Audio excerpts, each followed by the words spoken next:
There are some people who never go unnoticed. They don't need to speak loudly, boast, or try to seduce. Their mere presence is enough to change the atmosphere of a room. You know what I'm talking about. Those individuals who attract attention without meaning to, who trigger strong emotions without uttering a word. Maybe you're one of them. If so, then you need to understand this. You are not being watched by chance. You are not surrounded by innocent admiration. What you carry within you acts as a rare frequency, a signal that others perceive, even without being aware of it. And this signal comes at a price, because around you, a secret competition is taking place.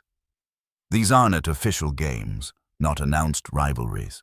It's a silent war, waged by friends, loved ones, sometimes even allies you thought you could trust.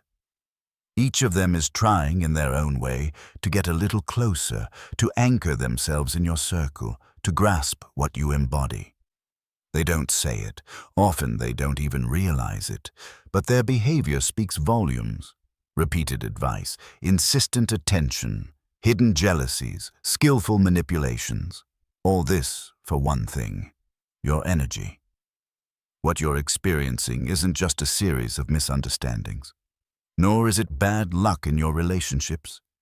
It's an ancient, primal mechanism that kicks in when someone carries a vibration within them that others can't match. They want what you have, not to share it, but to possess it. And this is where the story I'm about to tell you begins. The story of an invisible competition, a dangerous prize, and the revelation that you are much more than everyone else believes. 1.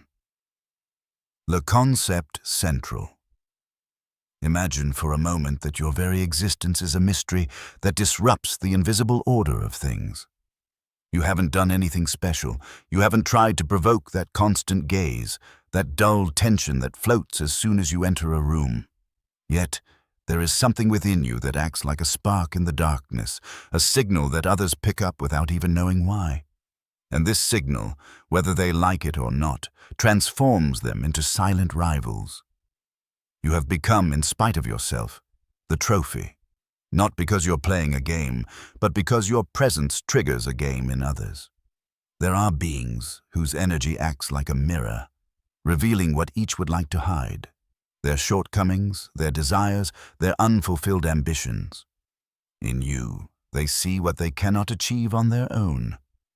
And then, a strange mechanism is activated, a primal, almost animal mechanism. They want to possess you, get close to you, make sure that your brilliance belongs to them at least a little. As if, by touching you, by sharing your closeness, they could imbue themselves with what elevates you. They don't admit it to themselves. Some camouflage it under kindness, others under admiration or friendship. But deep down, it's always the same logic. You are perceived as a rare resource, a prize of great value, a living treasure. It's a strange experience to be seen like this, because you sense something is wrong. You notice the subtle tension in conversations, the change in mood when you arrive, the way eyes meet as if to size one another up, as if everyone is calculating. What place do I have with him? What must I do to be closer than someone else? And this mechanism never stops. It doesn't stop at obvious moments of jealousy. It seeps into silences, into compliments, into the most innocuous gestures. Because what you represent is beyond comprehension.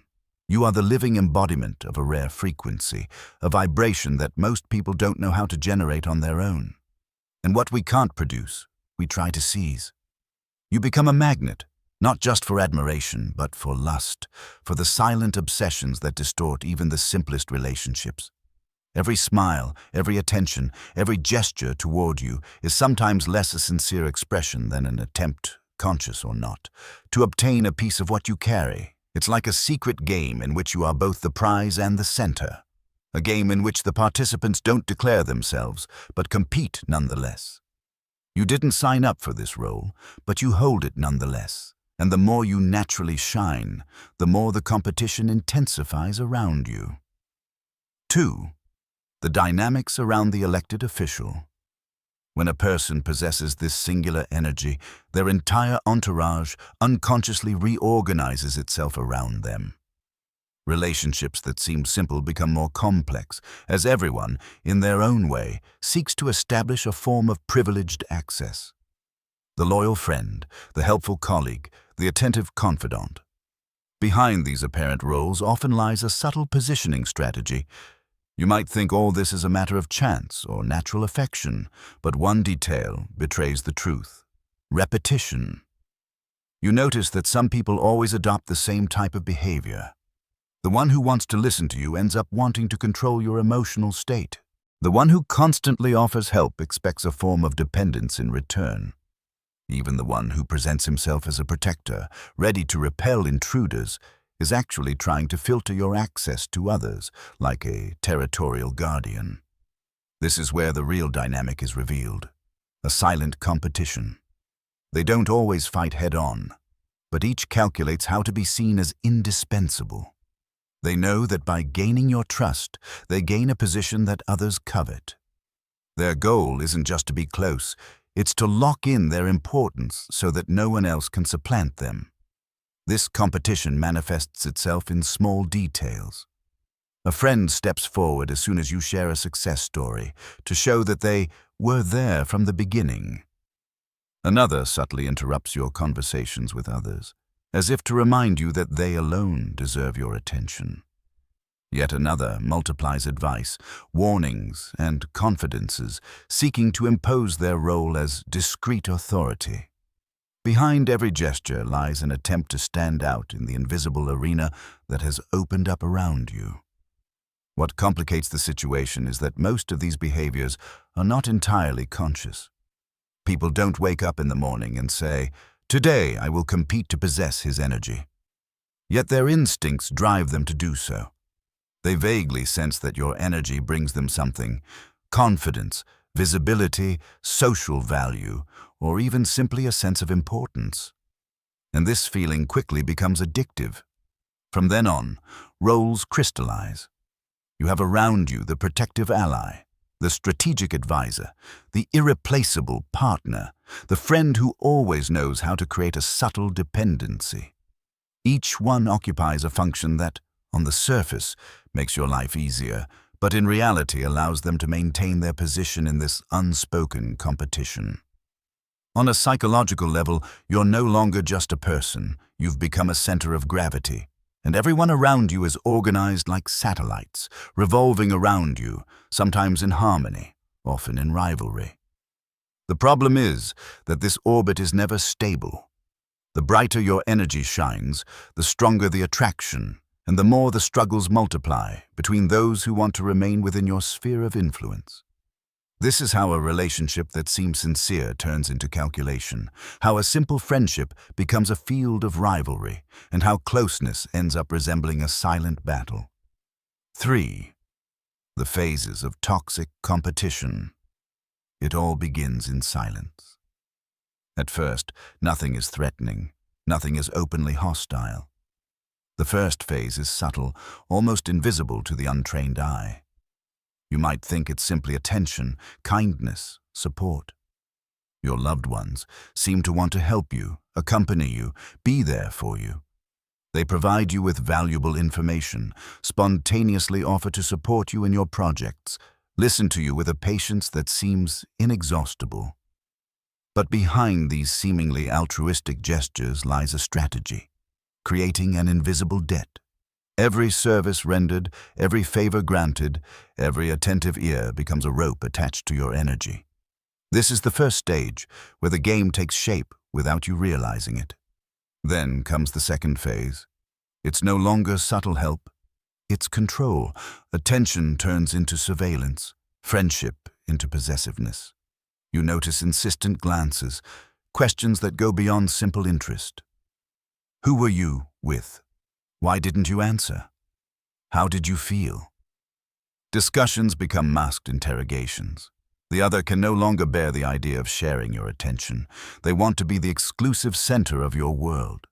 What seemed like affection reveals itself as an insatiable need to possess you. Here the gestures become heavier, constant interruptions when you're talking to someone else, attempts to distance yourself from certain people, criticisms subtly launched to discredit those who dare to approach. It's an invisible but intense struggle, where the arena closes in around you. Finally, the third phase erupts, the masks fall. Those who once argued in silence move into open confrontation. Repressed tensions explode into conflicts, accusations, and sabotage. Some use defamation to smear others. Others orchestrate traps, invent stories, and sow confusion. The space around you becomes a battlefield where those close to you tear each other apart. Words become weapons, gestures become calculated, and every smile conceals a strategy. This is no longer a hushed competition, it's a declared war for your energy. In this final phase, the air itself seems charged. You feel it. Conversations become heavy, looks burning, gestures tense. Both sides are no longer just trying to win your attention, they want to crush their rivals. It's the law of the strongest, brutal, naked, and inelegant. Where there was friendship, there is now only rivalry. Where there was complicity, there remains only calculation. And you, at the center, observe this metamorphosis. What began as a close-knit circle of friends has transformed into a merciless arena. Each phase has revealed a darker side. Each progression has ripped away the mask of true intentions a little more. It's no longer you who are in danger. It's them, consumed by their own competition. 4. Psychological mechanisms. Behind every envious look, every possessive gesture, there's a truth few dare to face. What you represent acts like a mirror. Your energy isn't just a luminous presence, it's a reflective surface that exposes others' deepest flaws. This is what sets off the spiral. They don't just want your attention, they want to escape the confrontation with their own shortcomings. When you enter a room, your serenity becomes a silent provocation. For where they tremble, you remain stable. Where they doubt, you move forward without seeking approval. Every action you take seems to confirm an inner solidity they cannot find within themselves. And this realization eats away at them. How do you explain that they are so troubled by your simple tranquility? Because your balance reminds them of their chaos. Because your independence exposes their dependence. The mechanism is subtle but relentless. The human mind struggles to tolerate such a strong dissonance between what it would like to be and what it sees itself as. When they see you, they perceive a version of themselves they cannot reach. This inner confrontation creates a strange mixture of fascination and resentment. They admire you, but this admiration quickly turns sour because it reflects back to them the image of what they do not have. And then the psychological trap closes. The more they are in contact with you, the more they feel this tension. Your absence seems empty to them. Your silence seems unbearable, because without you, they find themselves facing their own fragility. They become dependent not on you directly, but on the sensation your presence gives them. You have become, in spite of yourself, a kind of invisible drug. And like any addiction, it quickly turns into an obsession. This is how the most insidious jealousy is born. Not romantic or material jealousy, but existential jealousy. The jealousy of seeing someone effortlessly embody what you struggle to build within yourself. Every smile you flash becomes a provocation. Every decision you make without hesitation becomes a silent slap in the face. Your autonomy reminds them of their excessive attachment to looks, validation, and comparisons. So they oscillate between two poles. On one hand, the desire to be closer, to feed off your energy, and on the other, the anger at realizing that they will never be able to possess you. This contradiction locks them into an emotional loop. Admiration, dependence, frustration, resentment. And this loop fuels all the toxic behaviors you observe next. Ultimately, it's not you they're fighting. It's the image they project onto you, this idealized version that reflects their own shortcomings. But instead of working on them, they prefer to try to capture what radiates from you. This is why your energy becomes a target. It reveals, amplifies, and highlights everything they haven't yet confronted within themselves. 5. Negative consequences. The consequences of this invisible struggle rarely manifest all at once. They appear slowly, like cracks in a seemingly solid wall. First, for those around you, competition turns into obsession. They begin to neglect other aspects of their lives. That brilliant colleague who once admired you ends up losing focus at work, too absorbed in the idea of remaining in your circle of influence. That friend who seemed so balanced becomes exhausted by comparing every moment of your life to hers, to the point of weakening her own emotional health. Then comes the domino effect. These people's families, relationships, and personal projects crumble. The attention they should be devoting to their loved ones or their ambitions is diverted to you. Some let promising careers stagnate. Others turn their intimate relationships into battlegrounds, projecting onto them the frustrations they've accumulated while trying to maintain their place with you. The energy they can't generate themselves is invested in maneuvers to capture you, hold you back, possess you, and meanwhile, their inner world collapses. Competition also produces collective chaos. In a group of friends, the atmosphere becomes charged with tension. Laughter is less spontaneous, conversations are punctuated by disguised barbs, rivalries arise out of nowhere. A trivial gesture becomes an offense. A simple attention you pay to one triggers the jealousy of others. As the atmosphere deteriorates, everyone feels threatened by the possibility of losing their closeness to you. So, they create temporary alliances, invented conflicts, dramas that didn't exist the day before. This chaos doesn't stay confined to your immediate circle. It spreads. Those affected talk to others, seek support, and create narratives that fuel even more discord. You unwittingly become the center of a social storm, not because you wanted it, but because your energy acts as a catalyst, revealing the fragilities and imbalances that others had previously tried to hide. On an individual level, the consequences are just as severe.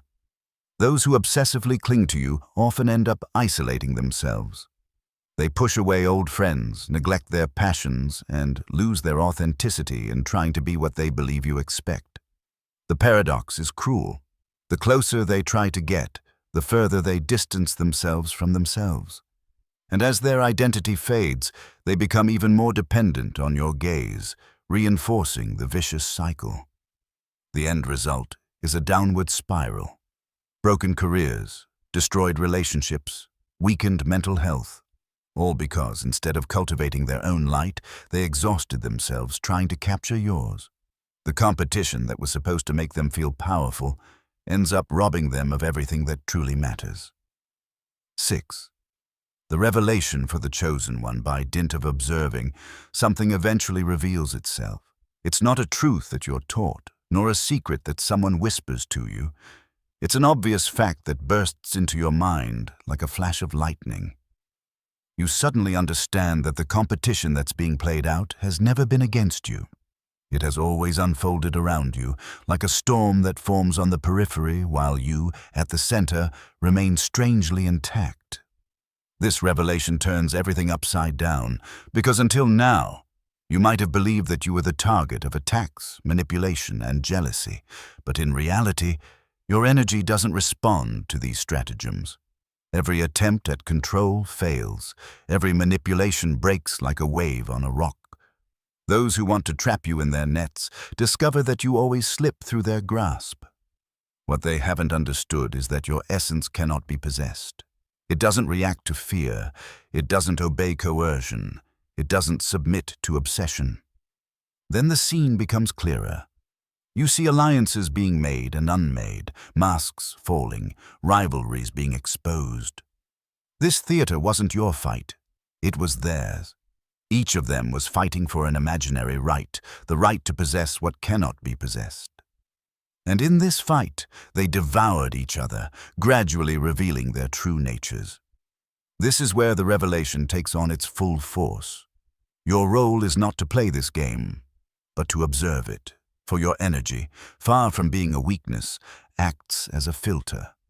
It initially attracts everyone, but it ends up revealing real intentions.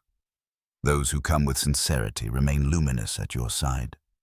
Those who approach with greed or fear end up wearing out, unable to sustain the frequency that you embody. So you begin to read the signs. A word that sounds false, a look that is too insistent, help that hides an invisible debt. Your intuition now decodes what your mind had not yet understood. You know how to recognize those who seek to feed off you and those who simply know how to share your light. This discernment becomes your most powerful weapon because it prevents you from falling into the traps that others set. There's another aspect to this revelation too. You understand that you don't have to feel guilty. For a long time, you may have believed that you were the one causing this chaos, that your radiance was attracting dramas you should have avoided. But the truth is different. You are not the cause.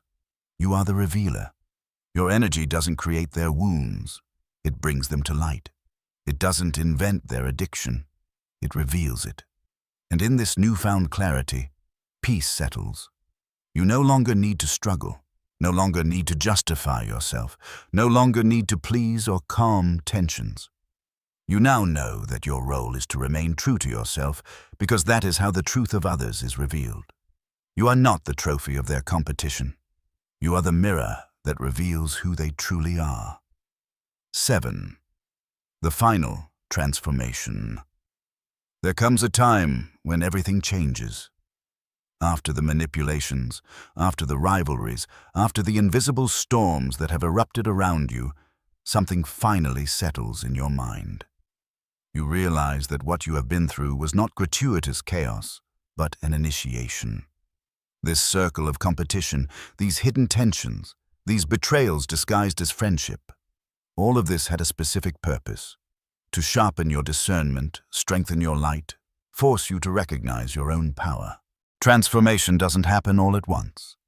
It first manifests itself through small inner victories. You notice that you're no longer affected by the persistent stares. You feel that the manipulations that once troubled you no longer have a hold on you. You hear the criticisms, the doubts sown about you, and they slide off you like water on a stone polished by time. It's not indifference. It's a new solidity. You no longer need to defend yourself because you know. You know who you are, you know what you carry, and you know what can't be touched. As you advance in this awareness, your circle also transforms. Those who were there only out of self-interest, out of dependence, out of a need to capture your energy, end up fading away. Their own contradictions distance them from themselves, and therefore from you. This sorting process, sometimes painful, acts as a purification. It leaves around you a clearer, purer space, where only those who truly resonate with your vibration remain. And then a beautiful thing happens. Your light stops attracting lust and starts attracting authenticity. Those who remain aren't looking to possess, but to share. They don't want to steal something from you. They want to grow with you. They don't feed off your energy. They respond to it, amplify it, celebrate it. Your relationships stop being battlegrounds and become grounds for mutual growth. The real transformation is this. You finally understand that you were never in danger of losing what is real. Because what is authentic, what is sincere, what is aligned with your truth, naturally remains. It is illusions that crumble. It is false faces that fall. It is dependencies that die. But what is true survives all storms. From now on, you move forward with a new certainty. You no longer need to please, reassure, or struggle to prove anything. You recognize that your light is a natural filter. It keeps parasites away. It attracts allies. And you have only one mission: to continue to shine. For the secret competition that surrounded you was not a curse. It was a sorting mechanism, a test designed to teach you to distinguish truth from falsehood, authenticity from calculation. In going through it, you didn't just discover the truth of others, you discovered, more than ever, your own. So, take a good look at how far you've come. You've been placed at the center of an invisible arena where everyone has sought to capture what you carry within you. You've seen looks transform, behaviors change, masks fall. You've gone through the deceptive sweetness of the first gestures, then the vice of control, and finally the chaos of open rivalries. All this because your energy was not ordinary. It could not be ignored. But in the midst of this storm, one truth has become clear. You were never the victim of this game. You were never the prize nor the prey. You were, and remain, the center of gravity around which everything is organized. And your strength is that no manipulation, no addiction, no obsession can tame what lives within you. Your essence is not meant to be possessed. It is meant to be recognized. This process was not a punishment, but an initiation. It taught you to see beyond words, to sense beyond appearances. It gave you a discernment few possess, the ability to distinguish genuine intentions from hidden agendas. And now, every relationship, every encounter, every presence around you is revealed for what it truly is. The truth is that this path has transformed you. You have learned to no longer fear losing what is false. You have understood that what is true always remains, that the light naturally attracts what resonates with it and repels what only seeks to consume it. So remember this. You don't have to apologize for shining. You don't have to dim your brilliance to reassure those who tremble before their own shadow. You don't have to play a role in the competition that others create. Your only role is to be. Be fully, be intensely, be fearlessly, for this is how you separate the authentic from the illusion, and this is how you move forward, free, invincible, untouchable.